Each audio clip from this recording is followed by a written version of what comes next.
Assalamualaikum warahmatullahi wabarakatuh. Alhamdulillahirrabbilalamin. Wassalatu wassalamu ala asrofil anbiya'i wal mursalin wa ala alihi wa ashabihi ajmain, amma ba'du. Kepada yang terhormat Pak Arfan Hakiki Selasmoro, MKom, selaku dosen pembimbing pada mata kuliah pemrograman algoritma 2. Izinkan saya mempresentasikan proyek pemrograman transaksi toko sembako Raflin dengan software Dev C++. Saya Dio Fadli Saputro, NIM 22040097, kelas 2D. Baik, kita langsung ke presentasinya. Yang pertama ada latar belakang. Yang pertama ada definisi Dev C++. Dev C++ adalah salah satu aplikasi yang dapat digunakan untuk membuat program, salah satunya kasir toko sembako. Anda dapat membuat program kasir sederhana dengan menggunakan bahasa pemrograman C++ dan mengimplementasikannya pada aplikasi Dev C++. Jadi banyak sekali bahasa pemrograman di dalam C++. Salah satunya bahasa pemrograman struct,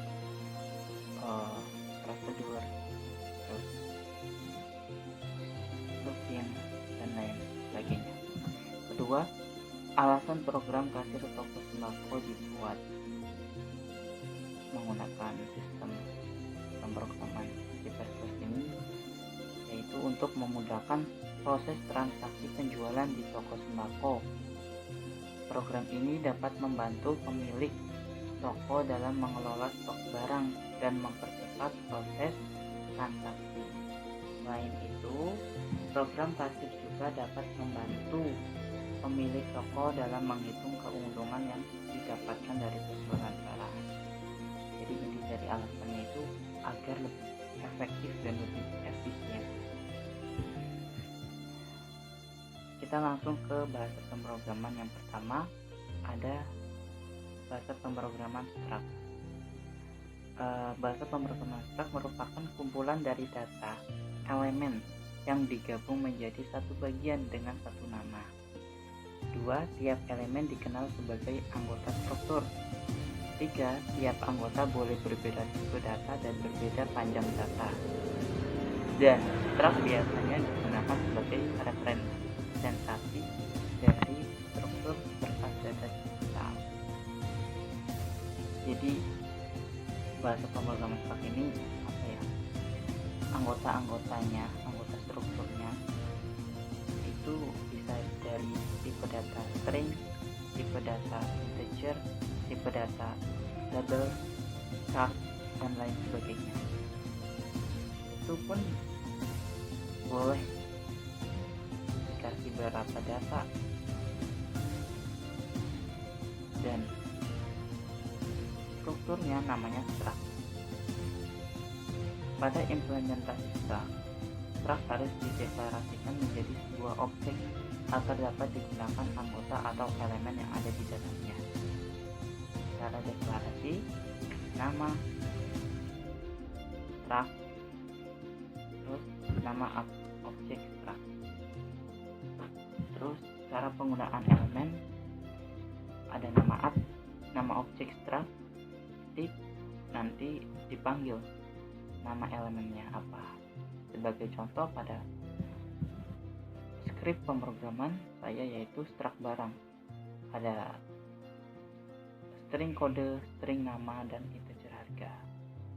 Jadi kayak struct itu kayak nama kelas, itu di dalamnya itu ada orang-orangnya gitu,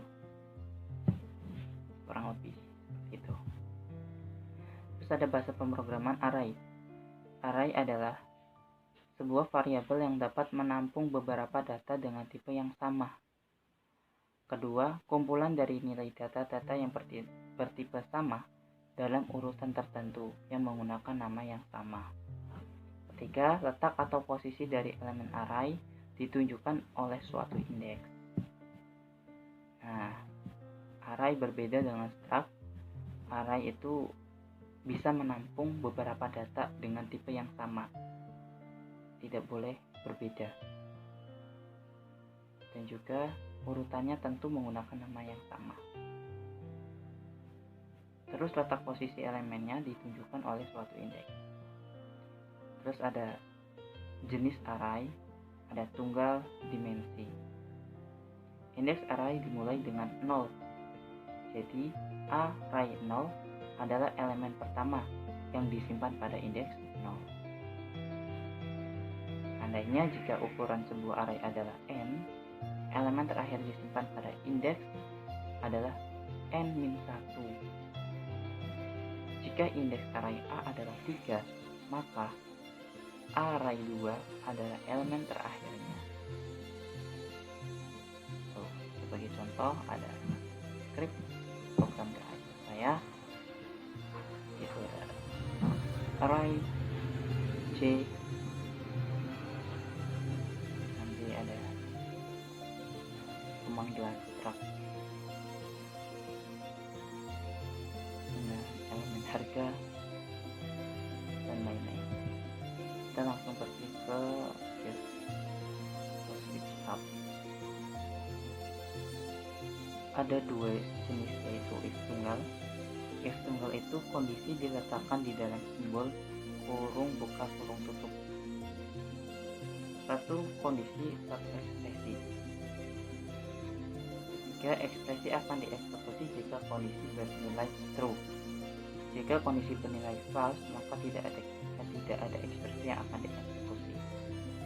Jadi jika kondisinya ini bernilai benar, maka ekspresi akan dieksekusi. Apa nih perintah selanjutnya? Kedua ada if ganda. If ganda, ekspresi 1 akan dieksekusi jika kondisi bernilai true, dan ekspresi 2 akan dieksekusi jika kondisi bernilai false. Jadi dibandingkan, misal kondisinya benar, nanti ekspresi 1 akan dieksekusi. Jika kondisinya salah, maka ekspresi 2 lah yang akan dieksekusi. Kita telusuri bahasa pemrograman import, itu menjalankan baris kode program secara berulang-ulang selama kondisi masih terpenuhi. Ada inisialisasi pada import. Satu, penentuan nilai awal variabel yang akan diuji. Kedua, bisa berisi lebih dari satu variabel. Kurung dipisahkan dengan koma. Terus ada kondisi. Yang pertama, syarat perulangan bisa dieksekusi. Dua, dapat berupa dua buah syarat dengan diberikan operator logika. Garis 2 atau NN dengan menambahkan kurung tanda petik pada tiap syarat, biasanya berisi grammar atau degrammar. Baik, kita teruskan ke bahasa pemrograman prosedur. Tipe data prosedur adalah tipe data yang digunakan untuk menyimpan prosedur. Prosedur adalah sebuah blok kode yang dapat digunakan kembali dan dapat dipanggil dari bagian lain dari program, dan prosedur tidak bisa mengembalikan nilai. Sebagai contoh, program saya nih adalah void menampilkan atau penyimpanan pada struk belanja. Next, kita ke bahasa pemrograman searching. Searching adalah proses mendapatkan retrieve informasi berdasarkan kunci tertentu dari sejumlah informasi yang telah disimpan. Terus ada jenis-jenisnya, ada sequential search dan binary search. Kalau sequential search itu kita pengurutan datanya mulai dari awal, terus kedua, ketiga diurutkan hingga akhir.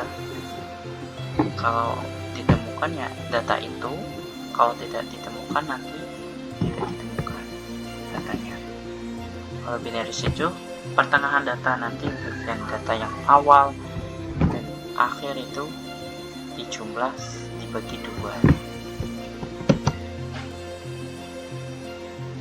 Terus ada sorting, bahasa pemrograman sorting, yaitu proses pengaturan sekumpulan objek menurut urutan atau susunan tertentu. Nah, jika objek tersebut dapat menaik atau ascending, urutan objek disusun mulai dari nilai terkecil hingga terbesar. Sebaliknya, jika descending itu pengurutan objek mulai dari terbesar hingga terkecil. Terus ini ada beberapa metode sorting, ada internal sorting, external sorting. Jadi data yang disimpan pada memori komputer itu internal sorting, kalau external sorting itu disimpan pada memori sekunder, dan biasanya data ini besar jumlahnya, kapasitasnya. Terus di sini ada salah satu jenis cara sorting, yaitu bubble sort, yaitu pengurutan yang menukarkan 2 buah elemen secara terus-menerus sampai pengurutan selesai.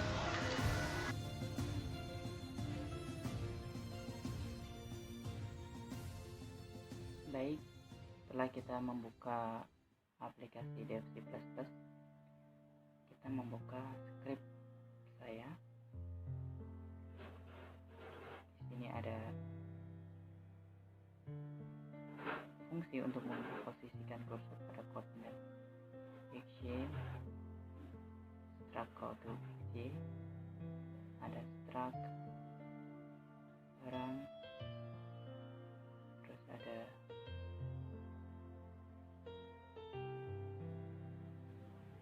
searching, ada procedure void, dan lain-lain. Kita langsung pergi ke compile and run.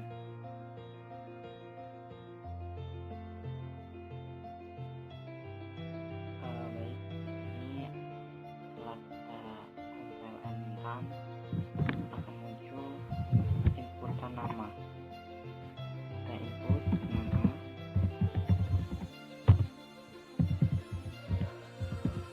jurnal, dan juga kelas. Bagi pemilik toko, masukkan barang-barang yang ada di toko. Tanggal 4, barang, nama barang, harga 5.000. Oke, barang kedua ada telur, harga 10.000. Yang ketiga ada tepung dengan harga 15.000. Yang keempat ada gula ya, harga 20.000. Nah, kita tanyakan kepada pembeli apa aja yang akan dibeli. Nah, kita beli 1, jumlah yang akan dibeli ada 1. Kita akan membeli lagi enggak pembelinya? Membeli lagi, misal beli nomor 2, jumlahnya ada 1. Kita beli lagi, beli tepung terigu, jumlahnya 1.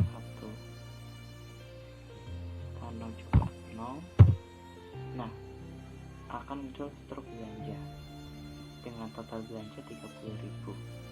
Seandainya kita membayar 50.000, pembeli akan keluar kembalian 20.000. Itu adalah cara transaksi belanja yang saya buat di deskripsi. Sekian transaksi dari saya, kurang lebihnya saya minta maaf yang sebesar-besarnya. Berharap nilai uang lebih ya, mendapat nilai yang baik. Wassalamualaikum warahmatullahi wabarakatuh.